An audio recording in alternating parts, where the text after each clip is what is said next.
Good morning, everybody. What's going on? Welcome to 99 Media. And I don't quite have a name for this yet, but for the moment, I'm just going to call it EV Focus. But I'm here joined by Tesla Tim and Rae Millin. They were kind enough to come be panelists on this podcast, and you guys will see them pretty often. So definitely get to know them. And yeah, we were just talking about cars and whatnot, but I guess we'll start with Tim, and we're just gonna, since this is our first podcast, what we'll do is talk about our cars, which ones we have, how do we get into it, and keep it pretty low key on that. Go ahead, Tim. All right. Well, thanks, Dom, for the invitation for this forum. And I reside in Atlanta, Georgia. I've been here about 8 years, and I have become basically an EV enthusiast since 2017. And my prior to my Tesla, I drove a BMW X3, and I was at a golf outing with one of my college buddies, and he had just received his Model 3. And actually, it was his wife's order. So his wife ordered it, but when the car arrived, since he commutes more than her, she let him have the car. And so after we were playing golf, I went up to his car. He was telling me about it. He was like, yeah, this is incredible. It's amazing. I'm saving so much on gas. There's like no maintenance. And then autopilot, he has a long commute. He said autopilot is incredible. And I was looking at it. I was like, yeah, you know what? I do a lot of driving, and I like saving money too. So I started doing some research just on EVs and Tesla in general. And I think one of the things that stood out, and this is probably one of the major points that I like to point out to people, is the safety of EVs. We'll talk about the economics, but the safety, just having that battery weight, preventing rollover accidents.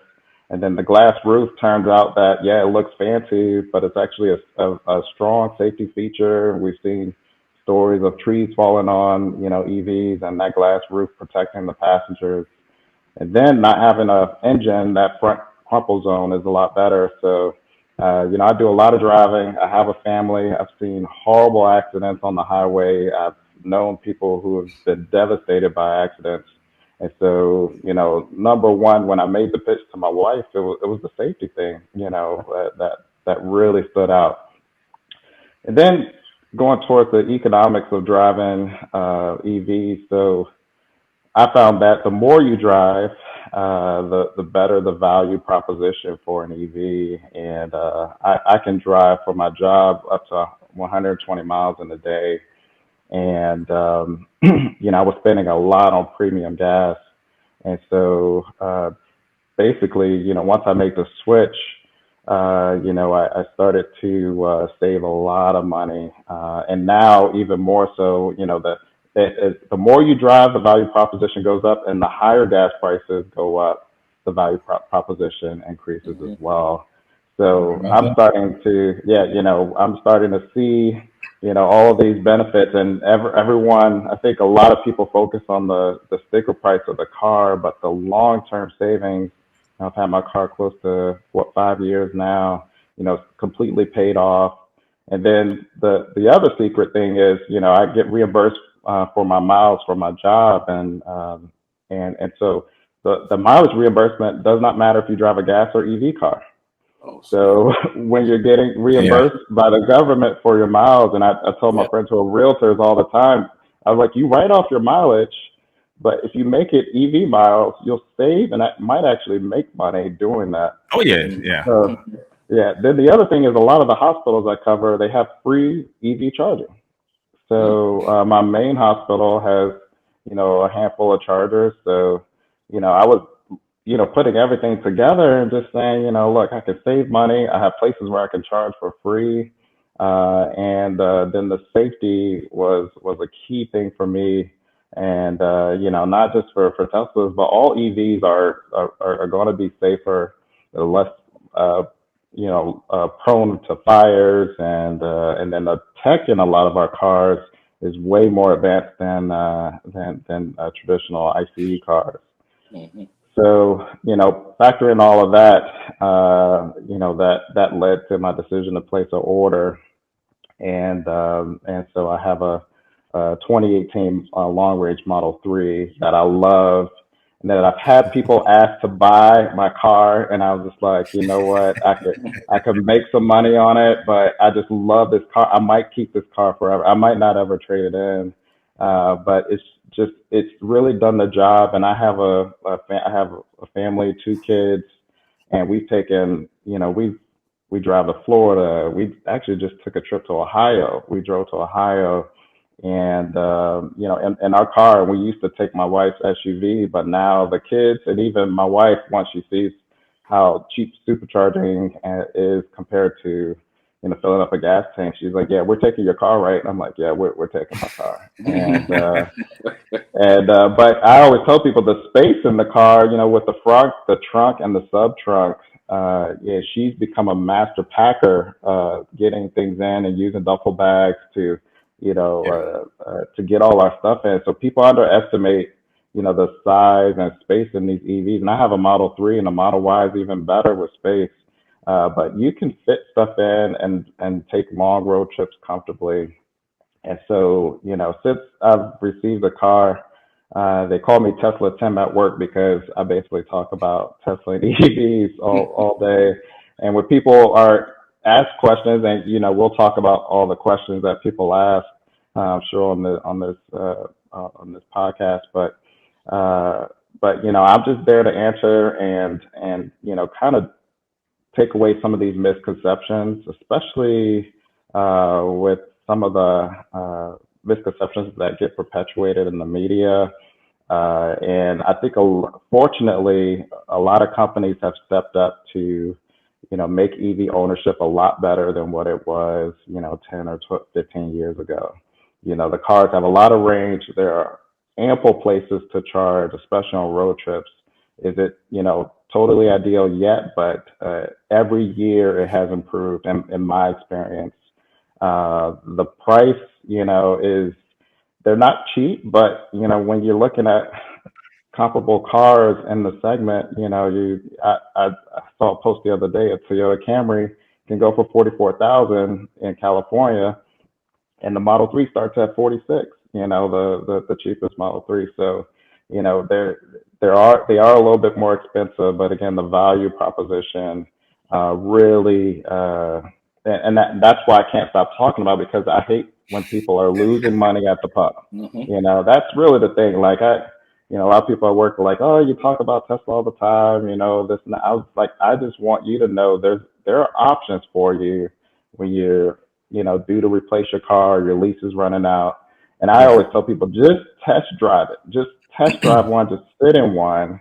You Hmm. can read all the media stories, but like just test drive one and say, all right, if you test drive it, so you don't like it, that's fine. But I think once most people do, they'll say, why would I buy anything else?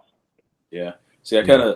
of feel you with the thing with the money saving, because I kind of tell people the same thing. Now, look at what you paying for your car a month. Like, say if you do buy a Camry or something, you buy $40,000 or $50,000 car. Look at what you're paying a month. On your either if you're on a lease or if you're doing car payments. Now add gas on top of that a month. How much you Mm-hmm. pay a month in gas? So when Hmm. you add both those together, that's how much that car is costing you per month. Mm-hmm. Not even talking about maintenance and other stuff. Mm-hmm. Just talking about once you add those two bills up. Now, say you're going with an electric car, and yeah, you're right, they're more expensive. They're not really cheap. They're not there yet, and I wish they were, but they're not really there yet. But when you sit there and you get a 50 or a $60,000 car, and then you say, okay, yeah, your car payments are going to be higher, but when you do that math, a lot of times you could be Yeah. winning. You could be paying, Hmm. $200-300 a month on a gas car, for your car payment, and then you're paying $300, $400 a month, depending on how much you're Hmm. commuting on gas. And then if you're paying $600 a month for this next vehicle that's electric, that's a bit more expensive, but then you're paying $40 a month in electric bills at home, or charging. Not sure how much the Teslas, and everything charge, but it's just like generally you win. you know. Yeah. Well, you know, and Ray, you have a unique perspective because, me and Tim, we both have Tesla, but you have the Porsche Taycan, which this is something I definitely set out. I was like, I don't want to have a bunch of guys that just have Teslas because I mean we've seen that before. But to have your perspective as a Porsche owner, a Porsche EV owner, that's going to be really really big for us going down the road. And I mean, and honestly, being African Americans, just like you said, we don't when you get in that car, when you're sitting in that Mercedes dealership, when you can finally get that S550, whether it be used or new, you're not factoring gas. You don't look at that. You that's always an afterthought. So yeah, getting an EV is so much different because it's like, okay, yes, you're paying the high price, but the cost of ownership and when you do start factoring maintenance, it's like, what maintenance? Or very little maintenance. I mean, I've had mine since August of 2021. And the only thing maintenance wise I've done was I got a flat tire and I've replaced the two front tires. That was it. And I think, I use Tesla to carry capture all my charging data.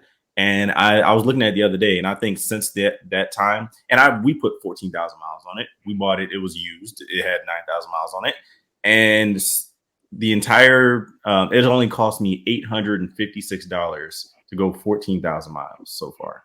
Yeah, the maintenance. Yeah, the maintenance cannot be underestimated. I've had people come to me who've owned their cars for 2 years, and they'll say, "Tim, do I need to do any maintenance on my car?" literally, they come to me at work and say, "What do I need to do?" And I always say, "Well, you might want to rotate your tires, which you can have done for free at Discount Tire or even Costco. So you don't even have to pay for that rotation." And then I change my own air filter about once a year. It takes me 10 minutes, and that's really about it. I've had a couple flats, and I got a new set of tires. I have about close to 60,000 miles on mine. So, but really, going a whole year without needing to do anything to your car, and you're not getting peppered with emails saying, "Oh, bring your car in for oil change, get your filter change," this and that. I mean, we've all, had that experience. It's like, gosh, they really, when you have a gas car, they really want you to come in for service because that's how they make it. Yeah. That's how they make the money. Yeah. And I've got a Traverse right now. It's barking at me to take it in for oil change. I'm like, oh, I hate you right now. Yeah. But no. So what about you, Ray? How'd you get to EV ownership? Yeah. So I have, I'm from Huntsville, Alabama, by the way, everybody. And I'm originally from New York, but we've lived here about a decade now, and absolutely loving it. So I've been interested in EVs since the start. I've always liked fast and powerful cars, but EVs took my interest when Tesla came on the market and came on the scene with it. The tech, I love tech. I'm such a tech head, and seeing what the cars could do. I test drove one back in I think it was 2014 or so, 2014, 2015. Early. And I fell in love with it, and I was just like, that's going to be my next car. And I was almost going to go in there, and then at the time I was driving a Dodge Charger, and then Dodge came along and said, "Oh, here's this new Hellcat and lots of power and all this stuff, and then I test drove one of those, and I got rehooked and went down that road and had a blast with it, absolute blast with it. But I was always looking at still going electric. So when the Plaid was announced, like I had literally the day Elon said, "Oh, here's the Plaid and the order banks are open," I put in the order right away. I jumped when he was still doing a presentation. I jumped on the website and put in the deposit and said, I'm getting this. This is going to be it right here. So I had that set, and just doing my due diligence, reviewing and checking stuff out, and the other cars kept coming up. In the YouTube and the sites, they give you those suggestions. You start looking at video reviews of this, that, then the other suggestions start coming up. So the Taycan kept popping up, and then that young brother Marquise Brown, he did a review on the car, and I was just like, that looks amazing. I think I owe it to myself. We got a Porsche dealership here in town, so I think I owe it to myself to go and take a look. And me and my son went down there, and they just I thought it was amazing. You know, we walked in and they were just like, yeah, man, they just threw us the keys and said, y'all go on, drive it, let us know what you feel. So I just, as a black man, it's just it's just kind of tricky. You know, you've been in dealerships your whole life, and usually, you know how it is. You know, they watch it and everything. So it's just like when they was just like, yeah, here's the keys, man, go ahead and drive, let us know how it is, and just like, oh, okay. So we took it, fell in love. You know, with it. I had started to hear all the things about the build qualities in Teslas, and I was just like, ooh, if I'm going to spend all this money, do I want to make sure that's got the quality and everything? I just, you know, I didn't know anything about plaids at the time. You know, what I've seen now, yeah, plaids, they got it down. They got some excellent build quality. They got rid of those issues. So I'm not trying to hit on that at all. But just at the time, I was wondering about that, and then just again, kind of for spending that kind of money, I was just like, do I feel like I spent this kind of money on a car? I wanted a car that kind of felt like it. You know, you saying you get a Mercedes, you get an S class, you know, you get the Beamers, you know, it's just like you spend that kind of money. Those cars always make you feel like, wow, you have arrived, you in it. So it just kind of felt like that. So when I test drove that Taycan, it was just, I was hooked from there. So I wasn't planning on getting one for a couple of months because I was still in a lease, but once I drove it, I was just like, all right, I canceled the plaid order. And I was there, and a week later, just like, yeah, I need this car now. So let's do this. So I bought it at the beginning of 2020, January 2020.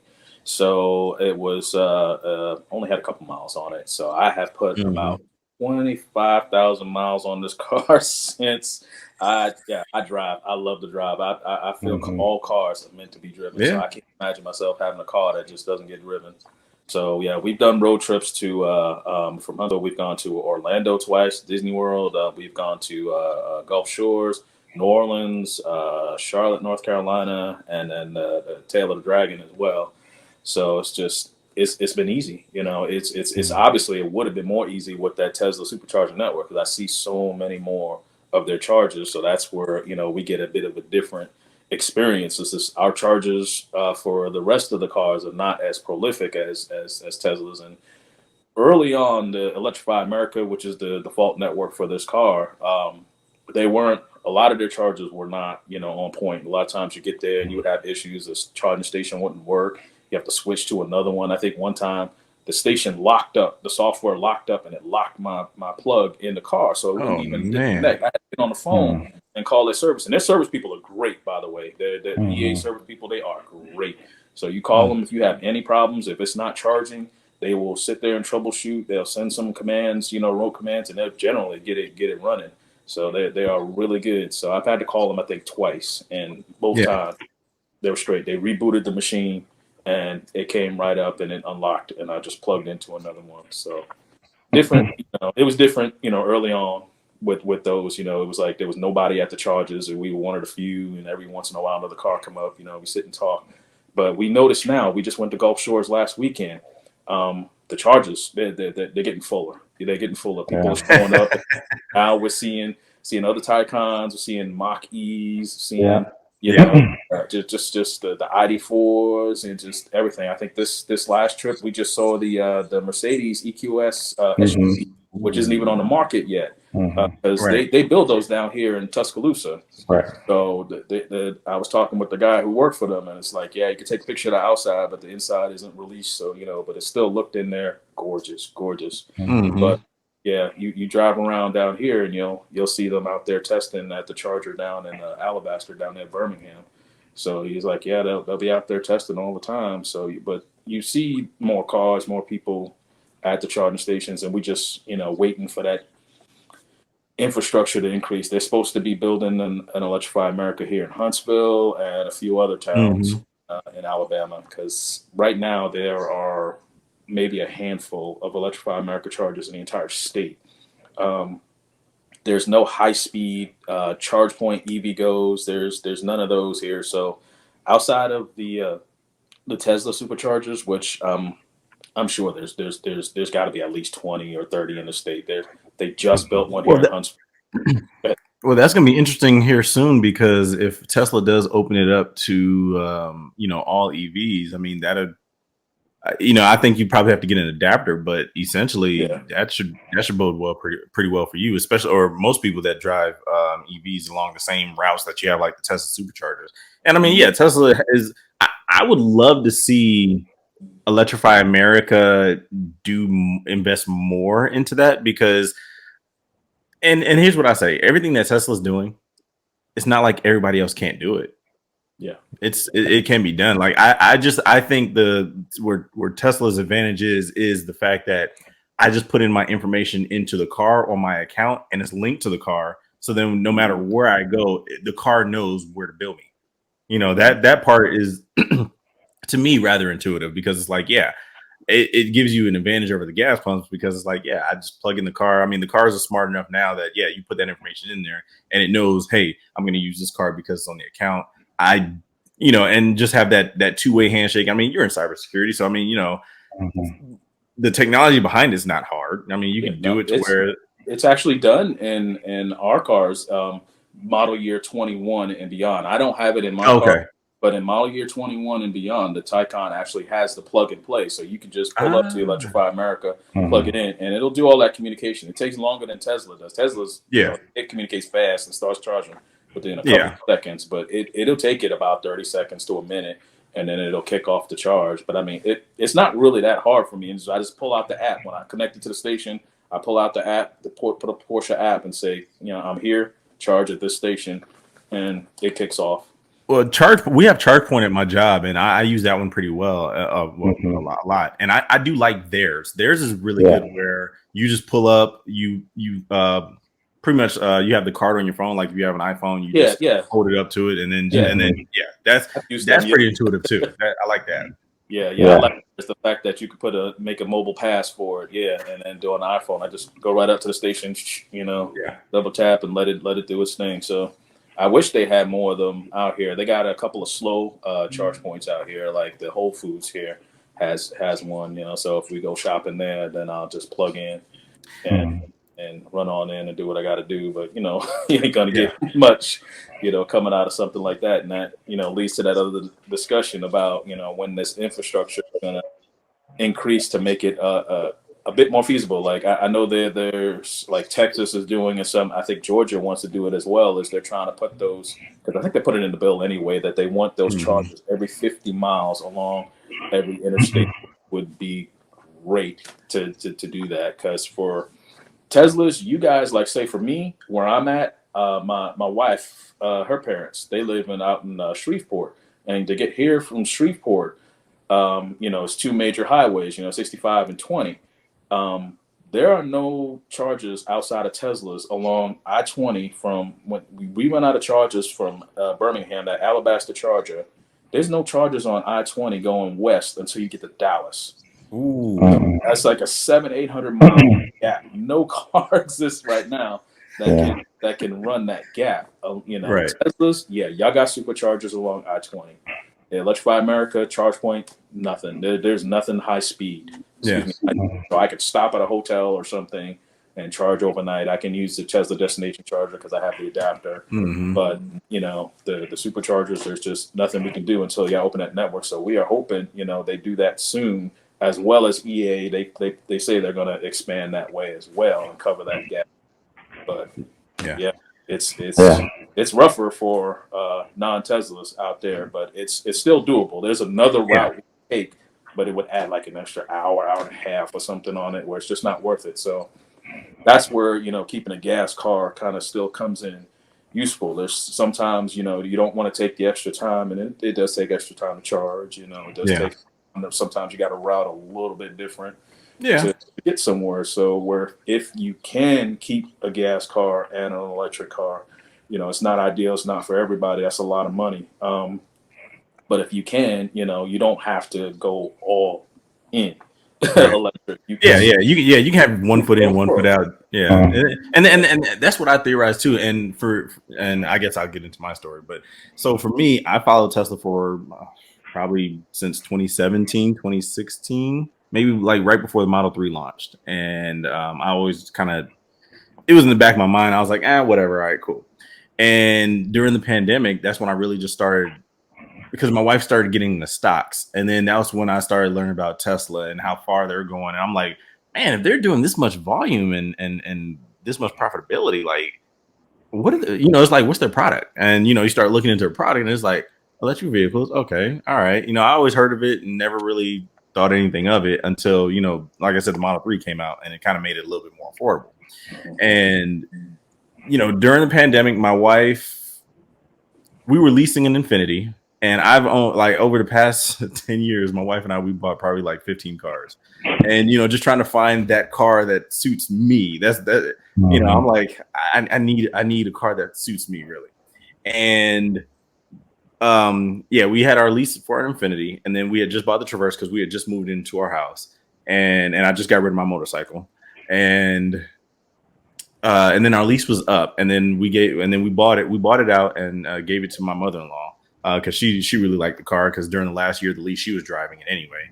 And for a while, my wife didn't have to go into the office because she quit teaching and moved into mortgage and working from home. So we didn't really need two cars. And then we got to a point where she was like, okay, yeah, I'm going back to teaching, so she's going to need a car. And it was like, all right, well, what do we get? And, with me doing the research that I have been doing, I was just like, well, this might be a good opportunity to probably get a Tesla. Let's try it out and see what's what. While we still have the Traverse, and call it a day.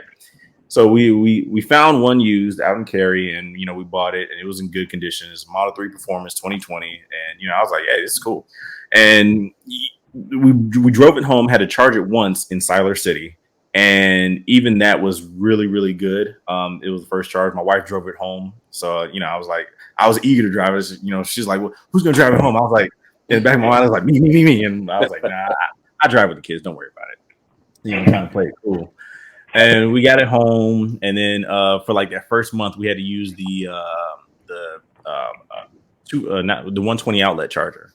And that was okay. It just sustained what it was. But we already had an order in for our wall connector. And that came in and finally got installed. And we were off to races after that. My wife drives about, was it 30? About 34 miles a day, 17 there, 17 back. If I was to drive it, it's about 20 there, 20 back, so 40 miles a day.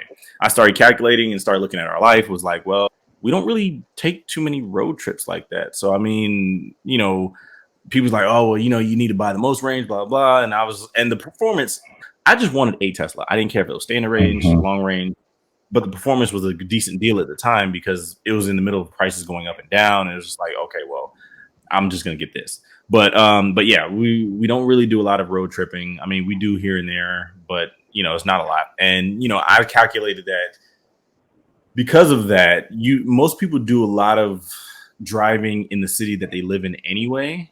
So for me, it just made sense to just get something that had, the performance was going to do us well because we only drive around town, and I'm not driving more than 200 miles in town. So at some point I'm coming home, and, having that wall connector charging at 48 amps, I mean, I'm getting, 38 miles an hour, of charge. So after that was really it. It cemented it for us. And, she loves it. To her, she's like, it's just a car. And then, she hit me a while ago. Well, she hit me last year, Christmas, like, so when can we order my Model Y? I was like, oh, it's just a car. Huh? It's not just a car now. Huh? But yeah, so, and my wife's family, they're out, they're from South Carolina, rural area. And, she does want to take the car to, visit them at some point. And that's why I still have the Traverse, kind of, because they don't really have charging infrastructure in that part of South Carolina. Even though I've petitioned my mother-in-law to install like an outdoor dryer outlet, like a NEMA 1450 or something. It's like, hey, yeah, I'll pay for it. Just, because it's like halfway in between Myrtle Beach too. So it's like, I don't want to, if I route there, I have to go to Florence and then like Myrtle Beach and then come in. And I'm like, no, how about we just get one installed there? And then that way we can just, from Florence, we can go straight there, plug up, charge up, and call it a day. And then if we want to go to the beach, we can go to the beach. So, but yeah, that's our story. It's been a fun experience. I mean, I love the thing. The thing that holds me back the most while I'm driving is wanting to floor it when somebody comes up to me, lines up next to me on at the street light, and it's like, do you really want to go or what? Like, yeah. See, I never had to answer that question. The answer is always yes. Yeah, I know. Yeah. It is, and I know some people like, oh man, he just doing it. It's like, hey man, look, I'm not sure if you wanted to, but I'm not losing this race, man. I'm not losing. I'm not giving you that. Well, Dom, you bring up a great point about the range most people need, and I think that's where we have to educate people. They're like, well, it's only 300 miles of range, and I always say, aside from a road trip, when are you driving 300 miles? Exactly. And most people, and I think there's a study that says the average commute is around 30 miles, so you have more than enough battery in some of the modern EVs now, and some would argue that the automakers need to make, kind of lower range EVs to keep the cost down because, for purposes commuting back and forth, that would be a perfect option for a lot of families. And I use the analogy, Apple could make an iPhone that battery would last a whole week, but that phone would be super thick because of the amount of battery needed, and it would cost so much money because it's extra materials and extra battery costs. But with your iPhone, when you go to sleep, you put it on your charger. It's not being used. And that's the same. The same thing when you experience it. When you have an EV, that's the same process. It's not your. It's amazing that people. Yeah, it's amazing that people say, "Oh, wait, it only has 200, like the standard range Model 3." It's like, "Oh, it only has 273. Oh, I can't do it. It's like what? Well, don't you plug your phone in at night every night? It's like it's the same concept. Like you wake up in the morning, you unplug your phone, you go about your day. When you come home, you plug it back in. And here, I mean, power for me is like 12 cents a kilowatt hour.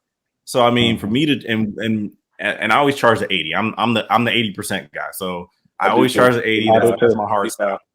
And my wife uses about 20% back and forth. And then during the summer it's kind of hot. So, she runs the AC at like 10 and it irks me. Yeah. It really does.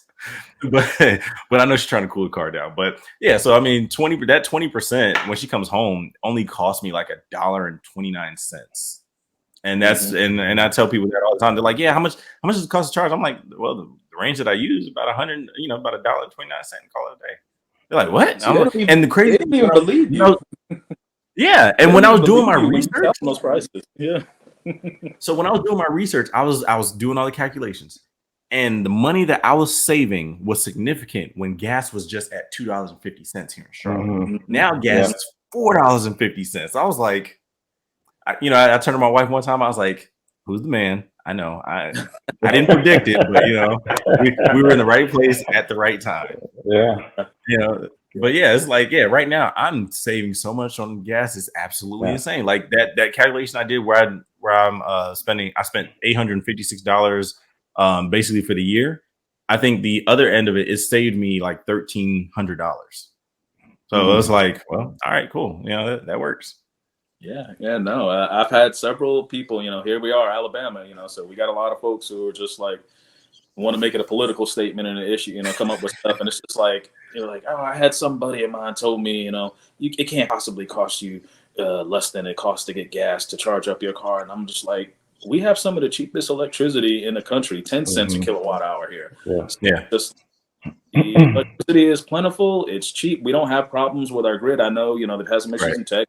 In California, but we don't have those problems, at least here, not now and not anytime soon. It's not like they're just gonna let the grid collapse because everybody magically goes EV tomorrow. It's a process that'll take time, but it's just you hear those folks and they sit there, it can't possibly. I'm like, dude, I'm here to tell you. And I go to these car shows, and I take the car. I've always been doing car shows for years and years. And it's just like I go and I take it down to the muscle heads, and I'm like, well, you can do this. It's like it's not, this is an expensive car. This isn't just an example. There are cheaper cars obviously out there than this one, but it's just like, just for example, the electricity is just like is mad cheap and it don't cost that much. What does it cost when you go to the chargers? I'm like, well, I get years free charging, but it tells me how much it would have cost, and at least in the places on the East Coast where I've been. The most I've seen it cost from going from 5 to 10% up to like 85, 90 was like Yeah. 14, $15. So it's just like, what you paying to fill up, buddy? Because it's just Yeah. But here's the interesting thing, and I remember. Well, it hit me when I was talking to somebody about this. I said, think about it. My gas that I'm paying for is after I use it. You pay for your gas before you use it. Like, dude, I never thought about it that way. My range that I use comes on the bill after I've used it, not before I use it. It's like, because I mean, my power bill went up maybe like $30-$40, and it was like for the month. It's like for the month. That's it. Like it's cool. Yeah, it's good. Yeah, and I always say, especially if you have a garage, if you're fortunate to have a garage, you have your own fueling station, and number one, there's a tax credit for installing a home EV charger. I think it's about 30%, so you can apply for that. The other thing is, when you say you have to sell your home or you're going to rent your home out, that is an investment because, that someone who has an EV, they're going to see, there's already a charger installed, that works. Yeah. The other thing about charging is that, I think companies are waking up to the economics of EV charging. So you have companies like Wawa, Sheetz gas station, Buc-ee's now, Circle K, Target. Yeah. So they know that if we install chargers, we have people that will walk into our store and buy something. Yeah, it's the same thing, same concept. It's like you're not gonna lose anything.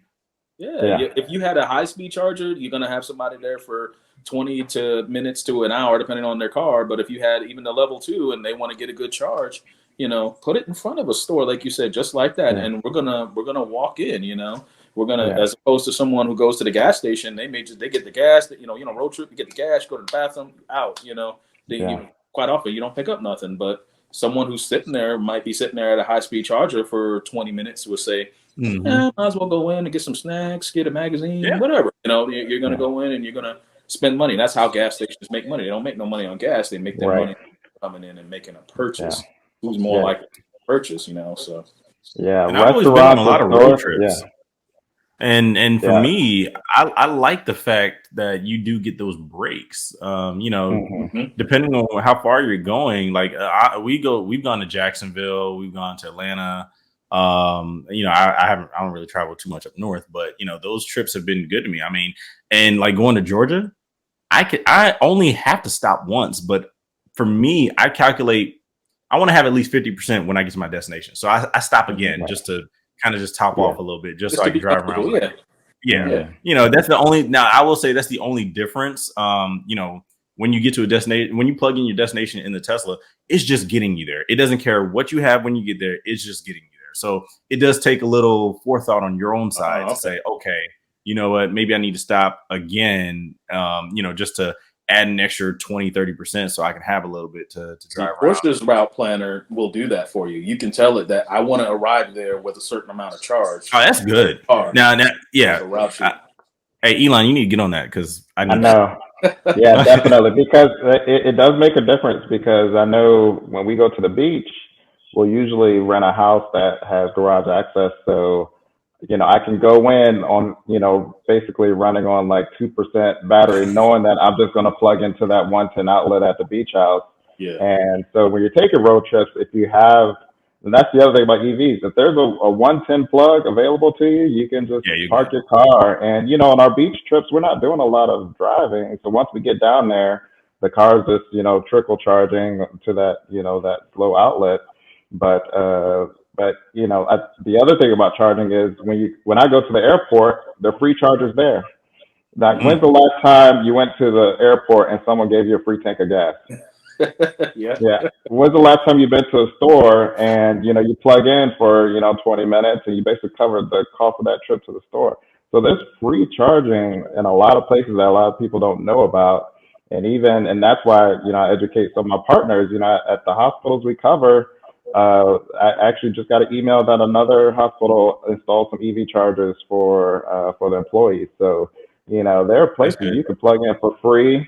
if you have an outlet you can plug in, it's not going to be fast, but Mm. there is some convenience there where you don't have to always think about, oh, I always need a fast charger. Depending on your destination, you can get by with trickle charging. Yeah. Yeah, It just if you're at work for 6 hours, what do you need? Like, why? you're just sitting there, you can be charging. That's where it would be nice if most of the workplaces had that, because the places where I've worked at and where I do work at, the majority of them don't. I work as a contractor for the government. As most of these companies, you got the big companies, the Boeing, Northrop Grumman, those type of, most of them don't have it. But there's a couple of companies in the area where I have noticed Mhm. they have free chargers in their lots, and I'm just like, wow, that'd be something that looking at, I'm looking at a job and I'm going to be working there, and I'd be like, okay, this company, they've got free chargers up in their lot, that'd be something, Yeah. I would Yeah. consider, It's this job over that job, so yeah. everything being equal, it was like, It's an incredible employee perk that goes underestimated because, you have people commuting. Well, I live in Atlanta and people commute really, really far to work. But if, charging's free where they work, that's a huge perk that they might That's want you. to not only, stay at your company, but they'll tell other people Yeah. about it.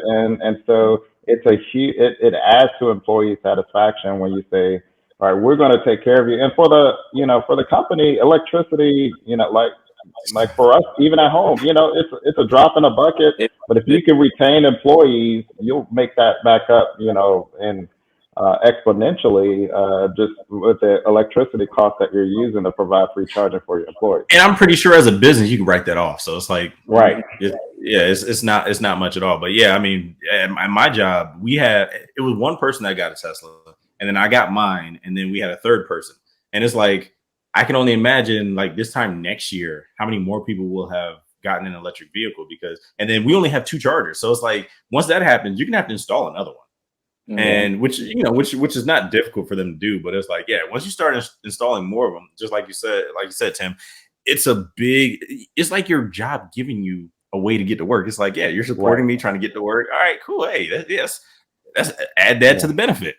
that could save you, because it's that one thing that electrics, where it'll get you that one situation where you had a low charge, you pulled home and you forgot to charge the car overnight. That's that one time where it's just like you wake up in the morning and it's just like, okay, I've only got about 30 miles worth of range, and you got to get to work. That's that one time where it'll burn you, where it's just like, okay, if there's no superchargers between here and there, then, especially if you had a job that's like, well, I might get there with 1 mile left, but I'll just plug in.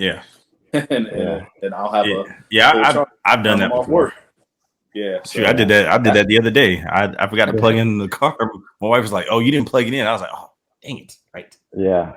The hard part about workplace charging is that, as you mentioned, Don, there are more EVs now, and so even at some of the places that I could, 3 years ago, I can almost always get a spot. There are some days I go in and it's completely full. So I always big advise. Metro area too. Yeah. So it's good for. I love to see that. I love to see the chargers filled. And if there are any employers who do set up charging, maybe set up a rotation with your employees. So say, hey, so and so can charge on Mondays, so and so can charge on Wednesdays. Yeah. That way, our limit or something like that. So throughout the day, more people can charge as opposed to one person. I'm just gonna sit here all 8 hours and take this charger. Yeah, and we do that at work. If one of my ultrasound techs she has a Tesla, and she's like, "Hey, I'm plugged in, but I'm about to leave. If you want to plug in." And again, I don't feel, I'm not dependent on workplace charging. So that is one thing I try to advise people, because now that EVs are popular, so workplace charging can get a little crowded unless you have a rotation.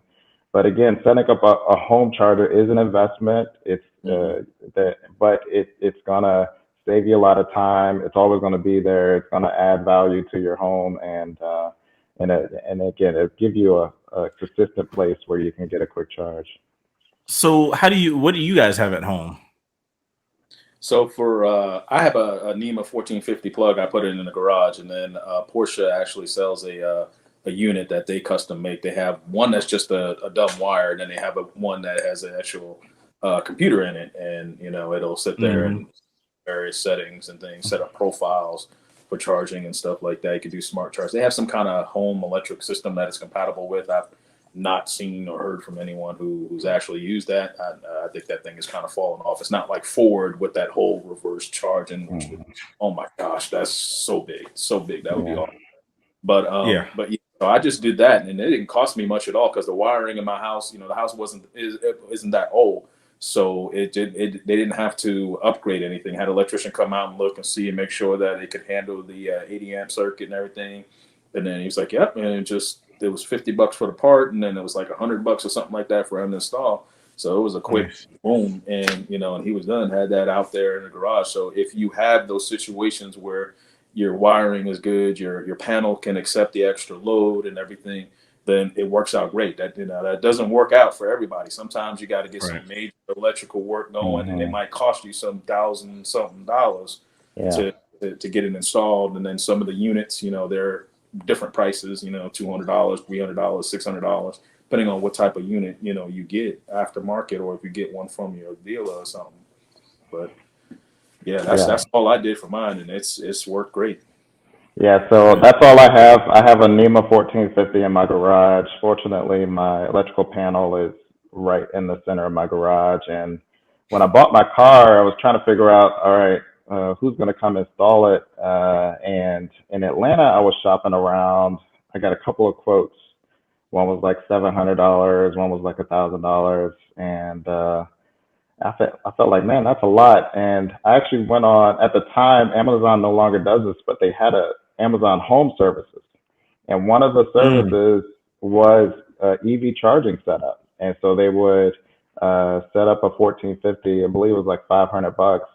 And he came in and he was done in like 10 minutes. And I was just like, that was the easiest. I thought it was going to be like, an hour or two, but and I always tell people it's not that complicated, provided that you do not have to run a long conduit from your electrical panel. But I always advise people, if you know an electrician, this is like a really easy install that they could do. The parts cost nothing, and so you can have your setup really quickly. But I think there are some electricians, they add I call it the Tesla tax.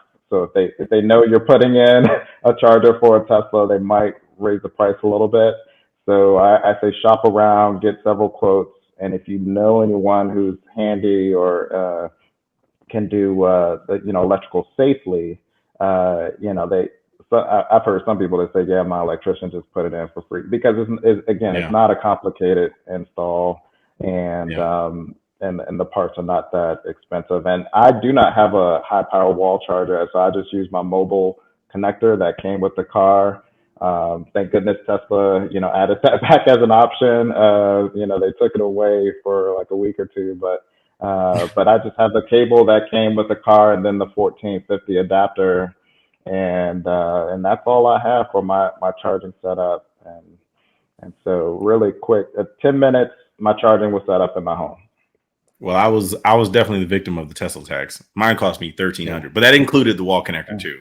And but that was something me and the wife we talked about, and it was just like, because I was looking at maybe getting the charge point charger, because I'm like, well, you know what, I don't know which EV we might get later. I did see that. I'm not sure if you guys know him, but I1 Tesla Brian, he lives not too far from here, but he had an Audi e-tron for a little bit, and he exclusively charged his using the Tesla charger. So when I saw that, I was like, okay.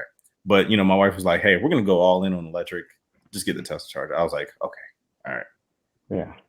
But I would say if you know you're going to be in your home a long time, definitely, and you're going to own Teslas, get in that high power wall charger. But if you say, I'm going to be in this house just a year, you might want to consider that 1450 is a little bit more flexible as far as aftermarket chargers you could put in there. And so I would say start there. But if you're going to have a Tesla and it's just once you have it installed, if you moved, you're going to have to pay for another installation. So, but the 1450 is a great option. You could plug in a lot of aftermarket chargers or charging stations, And for a lot of people, that's really all they need for speed of charging. With that outlet, within 4 or 5 hours, my car is charged. So yeah, I always advise people you don't really need the fastest home charger in the world, especially if it's going to be parked for 8 to 9 hours when you're sleeping. Mm-hmm. Yeah, that's Yeah, exactly. yeah. Because I mean, I even have mine step down. Like I don't charge it at 40 amps. I charge it like max like 32 amps, and then some days if I know we're not going anywhere for a while, I step it down like 24. Yeah, you scale it to what you need, and that's pretty nice. So you also have the issues. I know we have the issues here with the heat out in the garage. So in the summertime, I actually have to turn it down to about 24 amps, just because it just creates a big heat. And the car's working real hard to try to keep the whole system cool out there, and it's 95 degrees in the garage. So but in the winter, I think I'm gonna do that. Like we don't normally park in the garage. I mean, once again, if nobody knows, African Americans don't really use their garages to actually put their cars in smoky storage. But I do have enough space to actually put it in there. And yes, it gets hot here too, like 80s, 90s during the summer, and then like some days 100s. What I think I might do this year round, I'm going to probably put it in the garage and see how much of a difference it makes, because mine solely stays outside. And then even I close the garage on the cable, and I got like a sleeve that goes around it, so then that way it doesn't like wear on the cable itself.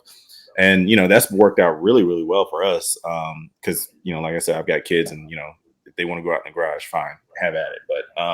But yeah, I might actually switch it up a little bit this year and put it in the garage and see what the difference may be.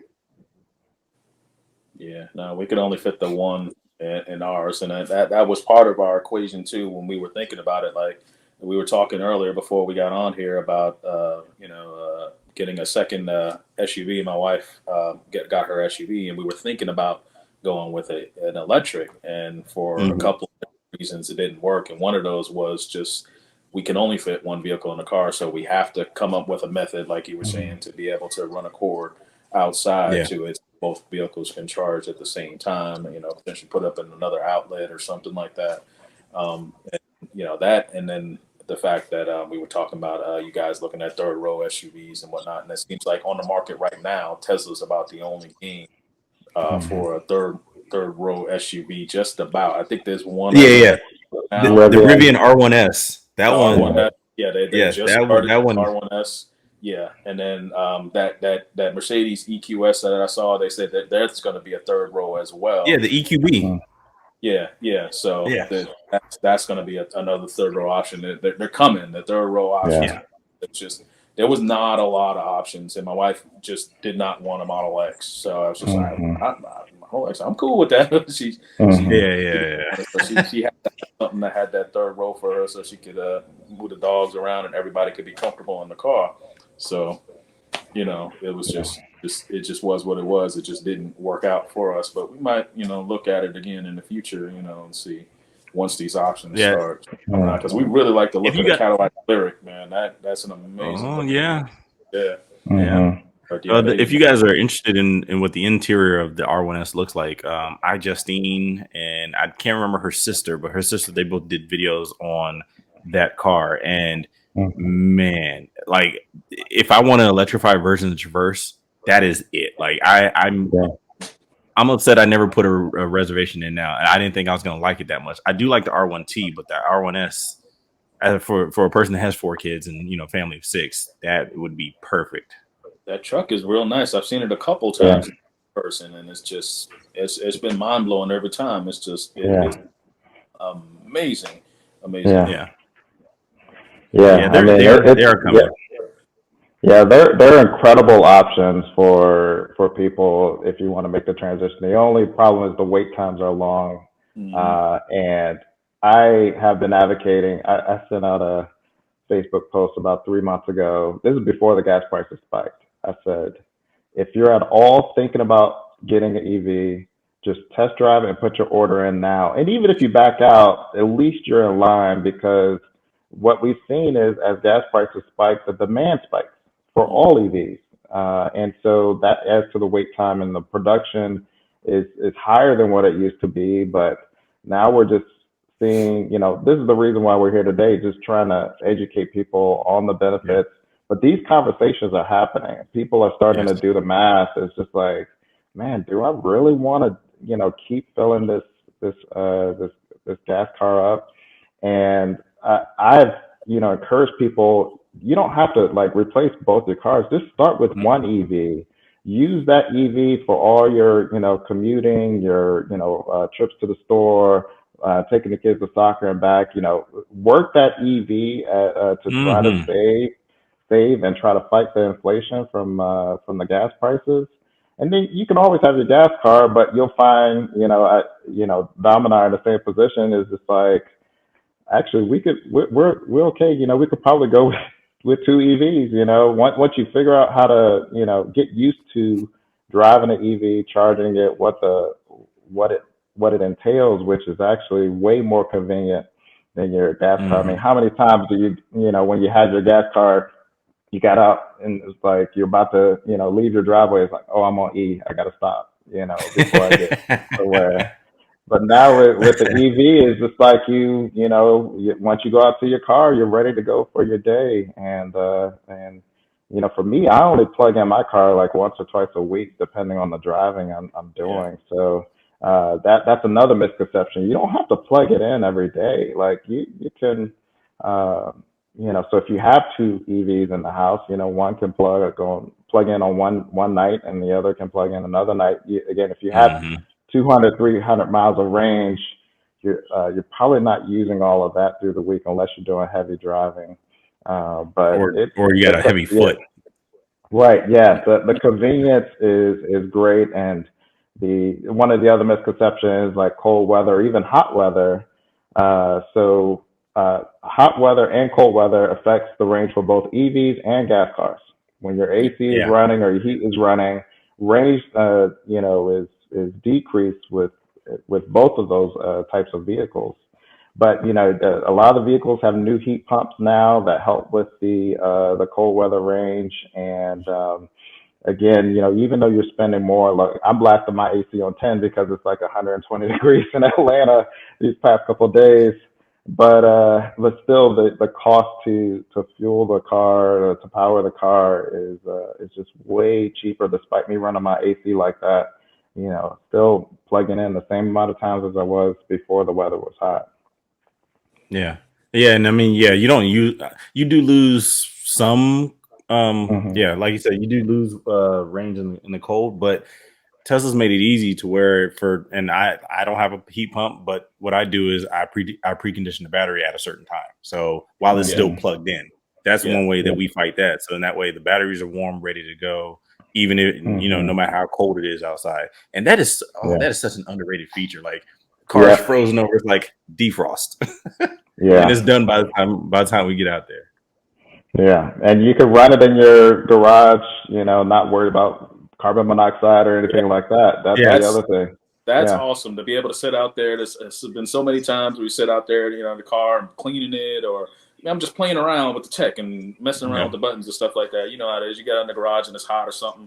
You're like, well, I just turn the AC on. You're just Hmm. so in that opposite mindset. Like, I can't do that. I can't just start that up. Got Yeah. to open the door. But now, you ain't got to worry about it. You turn the car on and you run those things, and it don't cost you anything. And I know a lot of folks have those questions about electric cars along those lines of, well, how does it do that? How does it work with the AC? How does it work with the heat? And I'm just like, it works better than a gas car. Yeah. You get Yeah. AC, you get that cold almost right away. You get heat. You ain't got to wait for your engine to heat up. You Yeah. get heat Mhm. right away. It's just electric. So Yeah.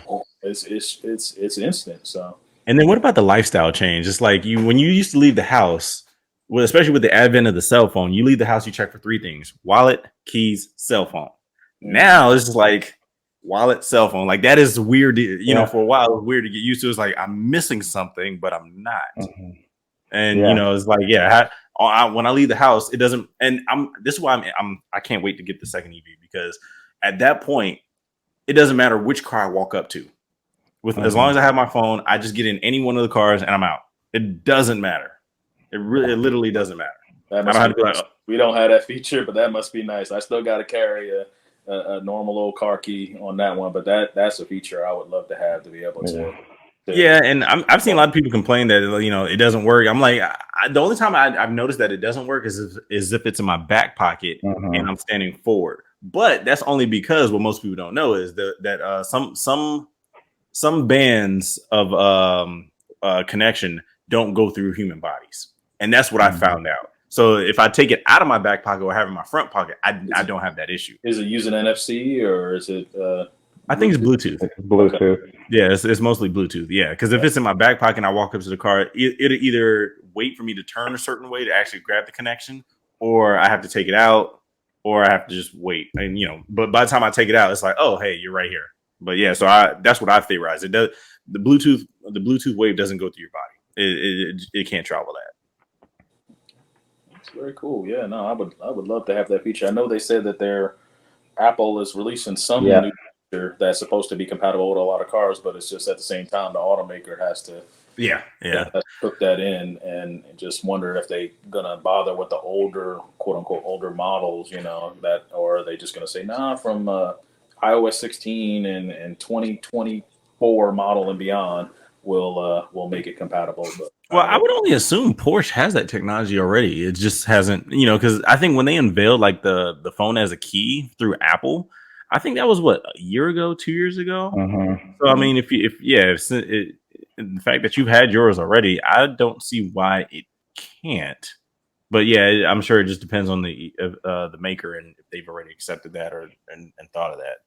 Yeah, be nice if they did. Porsche is not as up on the tech as Tesla. That's the one thing where it's just like I've rented the Tesla when we went to DC last year in October, and it's just the tech in there, just the absolute 10 out of 10. Your range is way better than ours. Your range calculation is way better than ours. So yeah. No, that has been. Yeah, I did notice that the range calculations was off there, but yeah, the Porsche is very smart in adjusting, and it'll tell you real fast, like if you're going somewhere and it's you're driving heavy or you're using the AC heavy or something, it's cold, whatever it is, to start sapping, it'll update real fast. They're saying, okay, you'll know within a few miles that it's just like, okay, I'm gonna take that range estimate down, because it's just like if you had just been driving around town like you've been doing for the past 2-3 weeks, you're gonna get 280 miles, 300 miles range. Of just like now, given. Okay, you're gonna get 250. You're gonna get 240. It's gonna tell you. Quick. Now, for us, what I wish Tesla would do is add that to let us know like what's using the majority of the battery when I'm driving. Like, is it the only way that we have to tell that is if like if you're going 60 miles an hour and it's relatively warm and you normally get like 250 kilowatts per mile. And then like you turn on the AC and it jumps to like 280. It's like, okay, that's the difference right there. We have to guess that. I wish I'd like the Ford F-150 and the Mustang and all that. They have that where it's like as you're driving, it tells you what percentage of what's sapping, your energy. Which I wish we had that. That'd be great.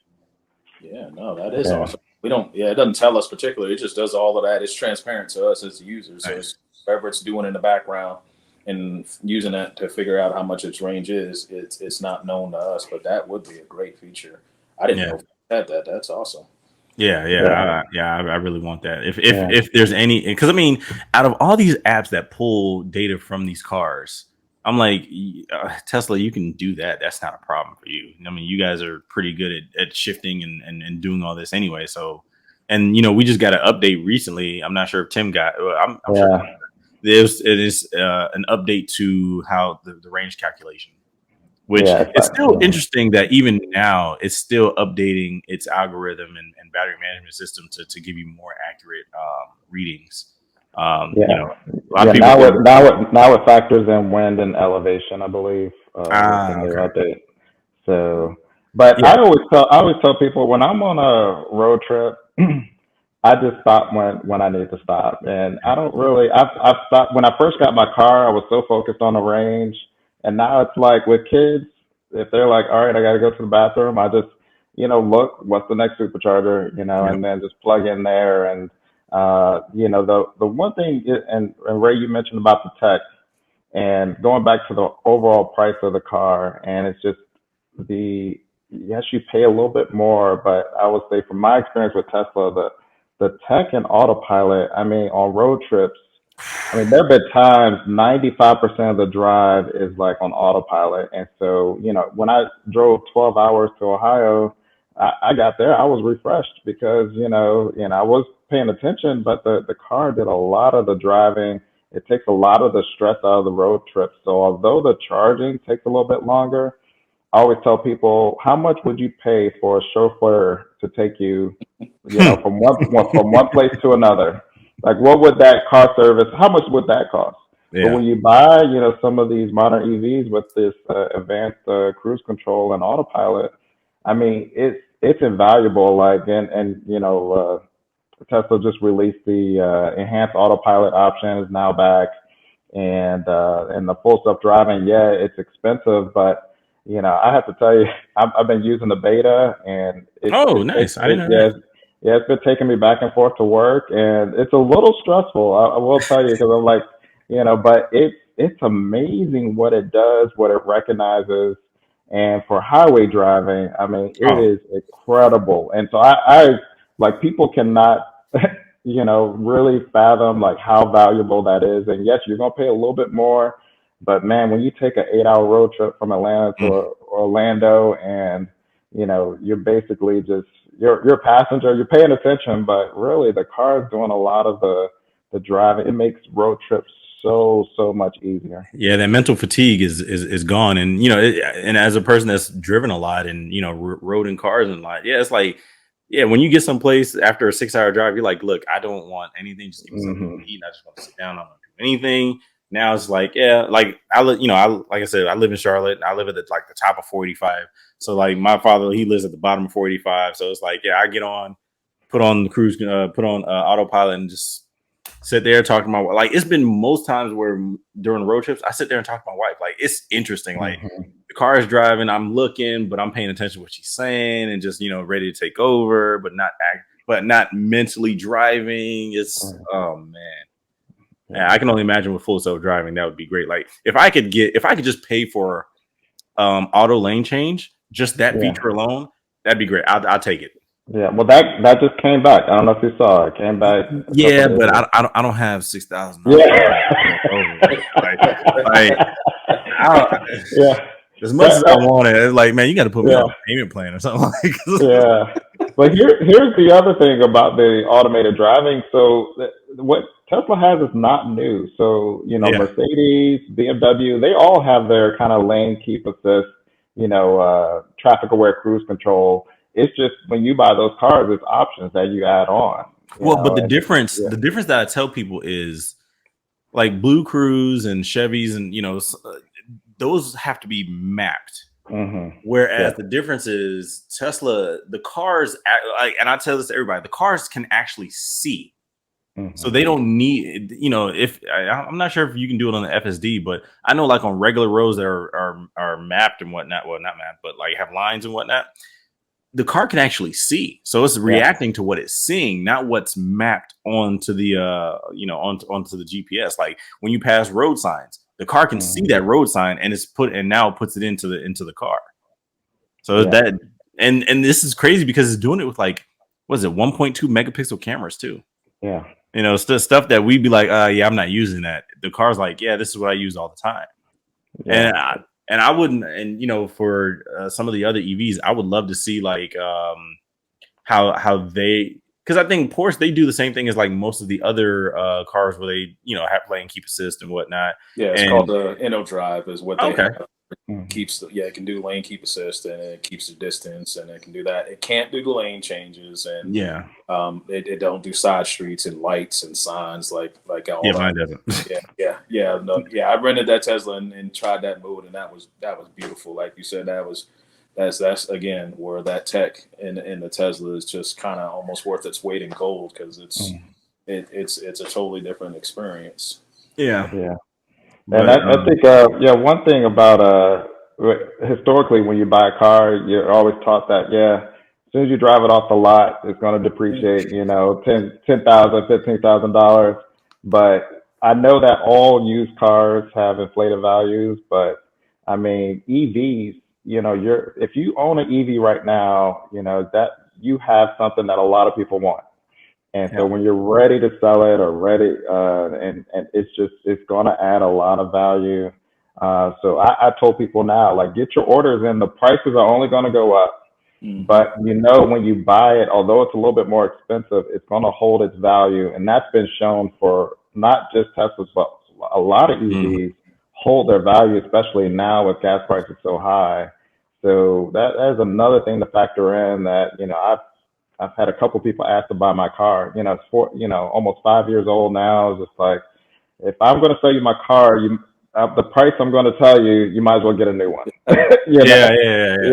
Sure. So because it's so high demand, and but again, another perk of EV ownership, your car is going to hold its value because we know where the future is headed. And if I always ask people, do you think gas prices are coming down? Do you think it will be, in 1998 when I was in high school, gas was $1 a gallon? Will it ever get back down there? No. Do you think it's going to stay the same or go higher? If you think so, then you probably want to look into an alternative vehicle. Yeah. No, yeah, you're right. But yeah, thanks, guys. This has been awesome. This has been the first episode of EV Focus. What we're going to do, we're going to try to do this as often as we can. Of course, the guys and I, we're going to, try to figure out our schedules. And but yeah, just continue to tune in. We'll start posting when the episodes are going to air, or right before. And definitely just keep on the lookout. I want to thank Tim and Rae because you guys have been really awesome. And this is as much your podcast as it is mine. So please feel free. Going forward, what we're going to start doing is start having some of the news of the week or news of the month, and everybody's going to bring their topic that they want to bring, and we're going to discuss that and debate it and have some good conversations about it. And if you guys want to learn anything, I think this is definitely a place to be. And we will see you guys later. All right. Thanks for having us, man. Yeah, man. Thank you.